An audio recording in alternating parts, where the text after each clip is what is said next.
పార్వతీపురం మన్యం జిల్లా సీతానగరం మండలం సీతానగర గ్రామంలో శ్రీ శ్రీ శ్రీ వరాహ లక్ష్మీ నరసింహస్వామి వారి ఆలయానికి రోజు రోజుకి భక్తులు తాకిడి పెరుగుతూ ఉంది.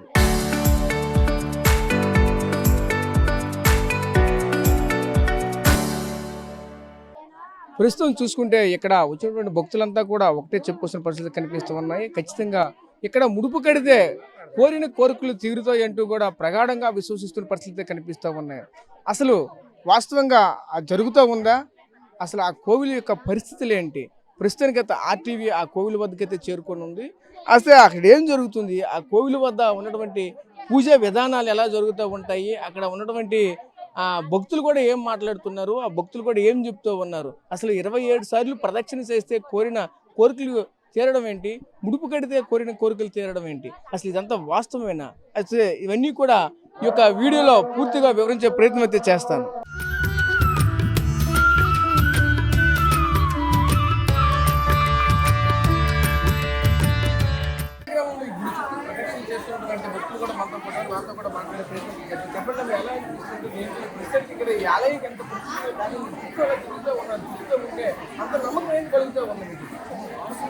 లక్ష్మీనరసింహస్వామి టెంపుల్ చాలా విశిష్టమైనది. ఎందుకంటే ఫస్ట్ మేము నమ్మలేదు, తర్వాత మాకు సో అందరూ వెళ్తున్నారు, ప్రదక్షిణాలు చేస్తున్నారు. మేము కూడా ఒకసారి ట్రై చేద్దామని వచ్చాం. సో వితిన్ 5 వీక్స్లో మాకు రిజల్ట్ కనిపించింది. సో మేము జాబ్ గురించి అని వచ్చాం. సో అది సక్సెస్ అయింది. సో ఫస్ట్ ఆఫ్ ఆల్ 27 ప్రదక్షిణాలు చేయాలి, 9 వీక్స్ కంటిన్యూస్గా చేయాలి. సో చాలా విశిష్టమైనది. సో అందుకే చాలా మంది వస్తున్నారు. ఓకే, అంటే ఇక్కడ ఖచ్చితంగా 27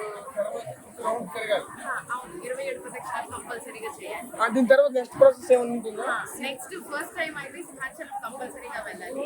తర్వాత ఇఫ్ ఇన్ కేస్ అది కంటిన్యూస్ అంటే మనం ప్రతిసారి ముడుపులు కడదాం అనుకుంటే తోటపల్లి అయినా పర్వాలేదు. ముడుపులు కట్టడానికి తోటపల్లి వెంకటేశ్వర స్వామి ఆలయం కూడా వెళ్తారు. అదే విధంగా ఒకవైపు సింహాచలం ఫస్ట్ టైం అయితే సింహాచలం పక్క వెళ్ళాలి. సెకండ్ టైం అయితే ఇక్కడ దగ్గరలో ఉన్న వెంకటేశ్వర స్వామి అయినా పర్వాలేదు, తోటపల్లి అయినా పర్వాలేదు. మీరు ఇంతకు ముందు వచ్చారు, ఇదే ఫస్ట్ టైం వచ్చారు? లేదు, ఇదే ఫస్ట్ టైం. బట్ నాకు ఒక పాజిటివ్ రెస్పాన్స్ వచ్చింది కాబట్టి ఇక మీద ఇక్కడ నుంచి మీరు కూడా సింహాచలం వెళ్తారు? First time. ఇప్పుడు ఈ సాటర్డే వెళ్తాను, ఇది 9th week. Okay okay okay. So చూసాం కదా, ఇక్కడ భక్తులు కూడా ఖచ్చితంగా ప్రగాఢంగా విశ్వసిస్తున్న పరిస్థితులు కనిపిస్తూ ఉన్నాయి. ఎందుకంటే ఇక్కడ ఈ ఆలయానికి వచ్చి ఖచ్చితంగా కోరిన కోరికలు అయితే ఖచ్చితంగా తీరుతున్నాయి అంటూ కూడా ఆలయానికి కంటిన్యూగా వస్తున్న డివోట్స్ కూడా మనతో కూడా వాళ్ళతో కూడా మాట్లాడే ప్రయత్నం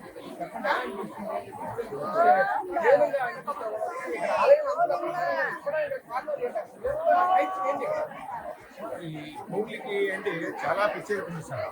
ఎందుకంటే ఇది చాలా నిదర్శనమైన దేవుడు లక్ష్మీనరసింహ స్వామి. ఇంతకుముందు నేను పెద్దగా పట్టించేవాళ్ళు కాదు. ఇక్కడికి వెళ్తే ముడుపు కడితే చక్కగా జరుగుతుందని చెప్పడం జరిగింది. ఆయన ఏమిటంటే పెద్దగా నేను పట్టించుకోలేదు. నాకు మానసికంగా కొంత మా ఫ్యామిలీ విషయంలో పిల్లల విషయంలో కొంత మానసికంగా బాధిస్తే ఆ రోజు ఇద్దరికి వచ్చి నేను నా వేడికని వేడుకోవడం జరిగింది.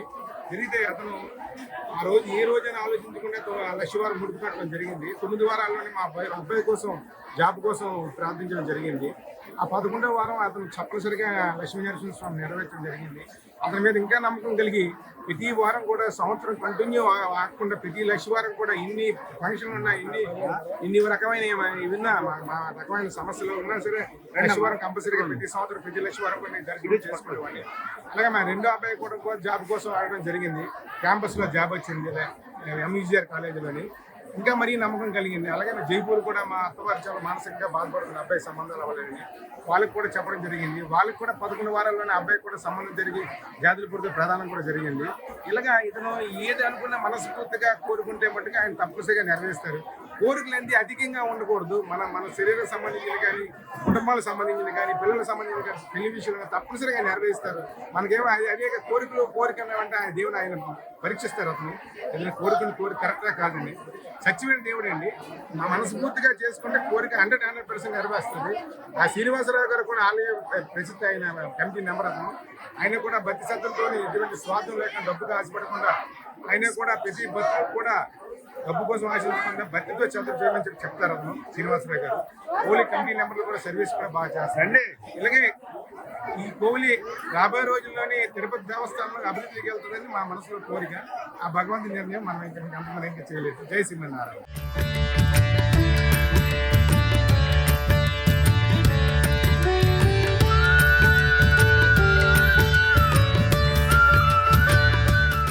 ఆలయ ప్రధాన అర్చకులు ఉన్నారు. ముఖ్యంగా ఈ యొక్క దేవుడి యొక్క మహత్యం ఏమిటి, అలాగే ఈ ఆలయం యొక్క ప్రధానంగా ఉన్నటువంటి వృత్తాంతం ఏంటి అనే అంశం మీద మరిన్ని వివరాలు అయితే తెలుసుకునే ప్రయత్నం అయితే చేద్దాం.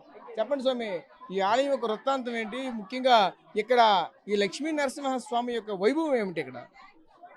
జై శ్రీమన్నారాయణ. ఓం నమో భగవతే వాసుదేవాయ. మనది సీతనగరి గ్రామం, పార్థివరం మన్యం జిల్లాలో సోనముఖి నదీ తీరంలో మొట్టమొదటిసారిగా 250 సంవత్సరాల క్రితం శ్రీ వేణుగోపాల స్వామిని ప్రతిష్ఠించబడింది బొబ్బిలి రాజుల తాలూకా నేతృత్వంలో. అయితే గ్రామానికి వెనకబెట్టి ఉన్న కారణంగా గ్రామం తాలూకా అభివృద్ధి కుంటుపడుతున్నటువంటి పరిధిలో శ్రీ శ్రీ తిరుమల శ్రీమన్నారాయణరామజీరి స్వామి వారిని ఈ గ్రామానికి తీసుకొని వచ్చి మా గ్రామం తాలూకా అభివృద్ధికి మీరు ఏదైనా ఆలోచించి మాకు మేలు జరిగేటట్టు చేయండి అని ఆయన ప్రశ్న వేస్తే, అయితే ఇక్కడ లక్ష్మీనరసింహస్వామిని ప్రతిష్ఠించుకోండి, తద్వారా లక్ష్మీనరసింహస్వామి గ్రామాన్ని చూస్తున్నట్టుగా ప్రతిష్ఠించుకుంటే మీ గ్రామంలో ఉండే ప్రజలు అందరూ సుఖంగా ఉంటారని ఆయన చెప్పిన కారణంగా 13 సంవత్సరాల క్రితం ఇక్కడ లక్ష్మీనరసింహస్వామి వారిని అహోబిల రామానుజీరి స్వామి వారి నేతృత్వంలో ప్రతిష్ఠించడం పడింది.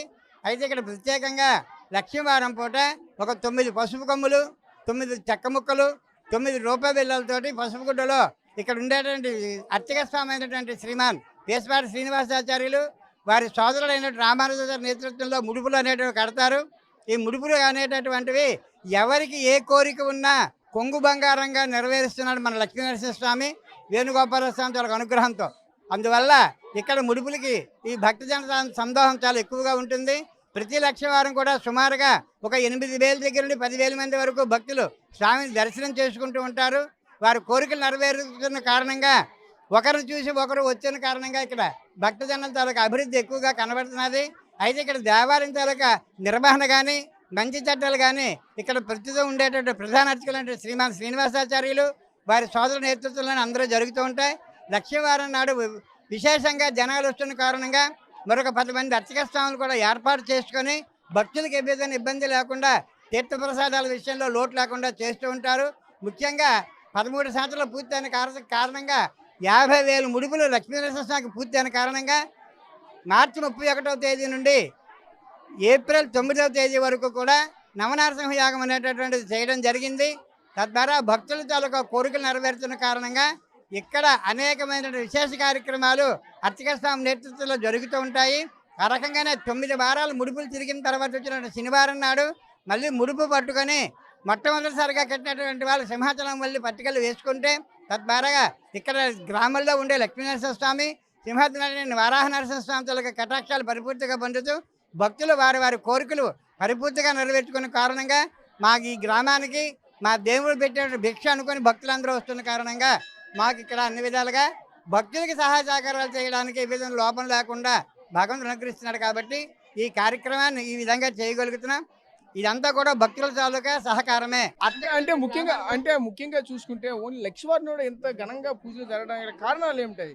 అసలు ఏంటి ఈరోజు లక్ష్మీవారిని అంత ప్రతిష్టంగా ఇంత భారీగా బొత్తులు వస్తూ ఉంటారు, ఇంత భారీగా పూజల కార్యక్రమాలు జరుగుతాయి, మీరు కూడా ప్రత్యేక అలంకరణ కూడా ఓన్లీ లక్ష్మీవారిని చేస్తున్నారు. లక్ష్మీవారిని చేయడానికి కారణాలు ఏమిటి? లక్ష్మీవారం నాడు కేవలం స్వామికి సంబంధించి ముడుపులు కట్టుతున్న కారణంగా ఆ ముడుపులలో వేసేటువంటి వస్తువులు 3 రకాలుగా వేస్తాము. ఒక్కొక్కటి 9 రకాలుగా ఉంటాయి. 9 పసుపు కొమ్ములు మన గృహం తాలూకా బలం కోసం, సౌభాగ్యం కోసం, 9 రూపాయ బిళ్ళలు మనకి ఆర్థికంగా ఉండే ఇబ్బందులు తొలగడం కోసం, 9 ఉప్పు చెక్కలు, అన్ని విధాలుగా ఆదరణకి ఉండేటటువంటిది తాంబూలంలో ముఖ్యంగా వాడేటువంటి చెక్క కనుక తద్వారా ఆ చెక్క ద్వారా అందరికీ అనుకూలత, అందరినీ కలుపుకోరుతనంగా ఉండడం కోసం ఆ విధంగా 3 వస్తువులు వాడుతారు. అందువల్ల ఇక్కడ భక్తులకి ఆ 3 వస్తువుల్ని భగవంతుడికి ఎదురుకుండా అర్చక స్వామి పసుపు రవిక వేస్తారు.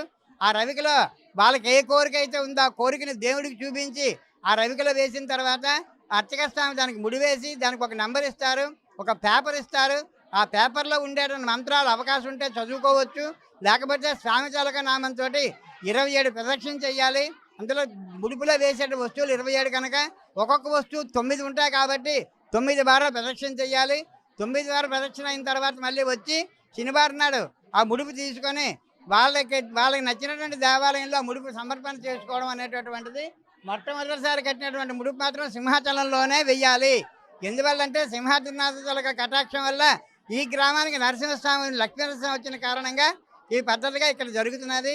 ఇది ఎందుకు జరుగుతున్నది అని అంటే భక్తుల తాలూకా కోరికలు ఎక్కువగా నెరవేరుతున్న కారణంగా భక్తులందరికీ కూడా కొంగు బంగారంగా లక్ష్మీనరసింహ స్వామి అనుగ్రహంతో ఉన్నాడు కనుక భక్తుల తాలూకా సందడి ఎక్కువగా ఉండి తద్వారా ఇక్కడ కోరికలు ఎవరు ఎటువంటి కోరిక కోరుకున్నా అది నెరవేరుతున్నది అనే విశ్వసనీయతో కోరికలు కూడా వాళ్ళకి ఏ విధంగా మా ఈ కోరిక కోరుకుంటే మాకు న్యాయం జరుగుతుంది అనే విశ్వాసం, భగవంతుడి దగ్గర కోరుకునే కోరిక ధర్మంగా ఉంది కనుక ఆ ధర్మమైన కోరికను భగవంతుడు నెరవేరుస్తాడు కాబట్టి ధర్మము ద్వారా జ్ఞానము తద్వారా భగవంతుడి తాలూకా భక్తి మూడు పెరిగితే కనుక ఈ విధంగా ఇక్కడ అవకాశాలు ఎక్కువగా ఉండి భక్తజన సందం ఎక్కువగా పెరుగుతుంది. అయితే భక్తులు ఎక్కువగా వచ్చిన కారణంగా పుష్పమాలికలు అయితేనేమి తులసి మాలికలు అయితేనేమి స్వామికి మనం ఏం సమర్పించుకున్నా అది మనకి స్వామి తిరిగి ఇచ్చేస్తాడనే విశ్వసనీయతో అలంకారానికి ఎక్కువగా మాలికలు తీసుకొస్తారు.